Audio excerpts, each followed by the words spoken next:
الحمد للہ رب العالمین الصلاۃ والسلام علی خاتم النبیین وعلی آلہ وصحبہ اجمعین اما بعد فاعوذ باللہ من الشیطان الرجیم بسم اللہ الرحمن الرحیم قال اللہ تعالی فی سورۃ آل عمران ودت طائفة من اہل الکتاب لو یضلونکم وما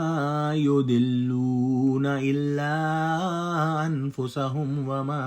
یشعرون۔ ترجمہ: اے اہل اسلام، بعض اہل کتاب اس بات کی خواہش رکھتے ہیں کہ تم کو گمراہ کر دیں، مگر یہ تم کو کیا گمراہ کریں گے، اپنے آپ کو ہی گمراہ کر رہے ہیں اور نہیں جانتے۔ یہ اہم مضمون ہم سورہ بقرہ کے اندر پڑھ چکے ہیں۔ اس کے علاوہ یہ مضمون سورہ نساء کے اندر بھی آئے گا اور پھر سورہ ممتحنہ کے اندر بھی آئے گا۔ مسلمانوں کو یہ بات سمجھنی چاہیے کہ اہل کتاب کے عمراء، رؤساء اور علماء کا ایک گروپ مسلسل اس کوشش میں لگا ہوا ہے کہ اپنے خوشنما نعروں سے، اپنی جو ہے وہ بحث و مناظروں سے اور طرح طرح سے جو ہے کسی طرح سے مسلمانوں کو سچائی اور بھلائی کی راہ سے ہٹا دے، لیکن اس کوشش کا انہی پر وبال نازل ہوگا۔ ان کے جو گناہ ہیں ان کے سبب ان کے جو ہے دل مزید سیاہ سے سیاہ ہو رہے ہیں، اور وہ سمجھتے نہیں کہ وہ گڑھا تو دوسروں کے لیے کھود رہے ہیں لیکن اس میں گریں گے خود، اور ان کی آخرت کی منزل کھوٹی ہوتی جا رہی ہے، لیکن کم عقلی کی وجہ سے اس وہ موٹی سی حقیقت کو سمجھنے کی صلاحیت نہیں رکھتے۔ اگلی آیت میں ارشاد فرمایا: یا اہل الکتاب لم تکفرون بآیات اللہ وانتم تشہدون۔ ترجمہ: اے اہل کتاب، تم خدا کی آیتوں سے کیوں انکار کرتے ہو اور تم تورات کو مانتے تو ہو۔ یہ مضمون بھی ہم متعدد دفعہ سورہ بقرہ میں اور پچھلے جو ہے وہ آیتوں میں پڑھ چکے ہیں کہ اہل کتاب جو تھے وہ حضور صلی اللہ علیہ وآلہ وسلم کو ایسے پہچانتے تھے جیسے کہ وہ اپنے بیٹوں کو پہچانتے ہیں، اور وہ جو ہے جان گئے تھے، پہچان گئے تھے کہ حضور صلی اللہ علیہ وآلہ وسلم آخری نبی ہیں اور قرآن جو ہے وہ آخری کتاب ہے، لیکن ان تمام بشارتوں اور اشاروں کے باوجود اپنی آنکھوں سے ان کا مشاہدہ بھی کیا اور اس کے باوجود انکار کرتے رہے۔ اللہ سبحانہ وتعالیٰ اس آیت میں اہل کتاب کو دعوت دے رہا ہے کہ آؤ، سچائی کی طرف آؤ، اور جو ہے خدا کی آیتوں کی انکار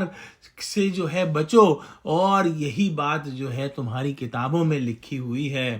اگلی آیت میں ارشاد فرمایا: یا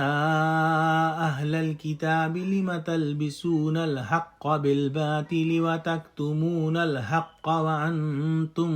تعلمون۔ ترجمہ: اے اہل کتاب، تم سچ کو جھوٹ کے ساتھ خلط ملط کیوں کرتے ہو اور حق کو کیوں چھپاتے ہو اور تم جانتے بھی ہو۔ یہ مضمون بھی ہم سورہ بقرہ کے 5ویں رکوع میں پڑھ چکے ہیں، اور یہ جو ہے نہایت اہم آیت ہے، اس میں اہل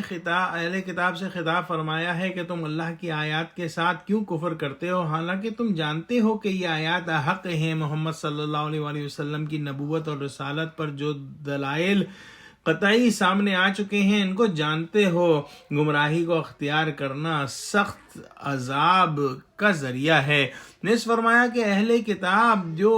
تم حق کو باطل کے ساتھ خلط ملط کر رہے ہو، اس کے بارے میں جو ہے حضرت حسن نے فرمایا کہ تورات اور انجیل میں جو انہوں نے تحریف کر لی تھی، مخلوط کرنے سے وہ مراد ہے۔ حضرت ابن عباس رضی اللہ تعالی انہوں نے فرمایا کہ اس سے مراد وہ زبان سے اسلام ظاہر کرتے تھے اور دلوں میں انہوں نے کفر اختیار کر رکھا تھا اور منافق بنے ہوئے تھے۔ اور حق کو چھپانے سے مراد یعنی حضور صلی اللہ علیہ وآلہ وسلم کی رسالت کو چھپانا ہے، اور یہ سب کچھ وہ جان بوجھ کر رہے تھے۔ آج بھی دیکھا جائے تو دنیا کی جو بھی سازش ہے اس کے اندر کچھ نہ کچھ سچ ہوتا ہے، اور اس کے اوپر پھر جو ہے وہ جھوٹ سے جو ہے سازش کو جو ہے وہ کیا کہتے ہیں بڑھایا جاتا ہے، اور سازش کرنے والا اچھی طرح سے دل میں جانتا ہے کہ وہ چھوٹے سے سچ کے ساتھ بہت سارا جھوٹ ملا کے جو ہے سازش کر رہا ہے۔ اللہ ہم کو قرآن کا فہم عطا فرما، آمین۔ وآخر دعوانا الحمدللہ رب العالمین۔ السلام علیکم ورحمۃ اللہ وبرکاتہ۔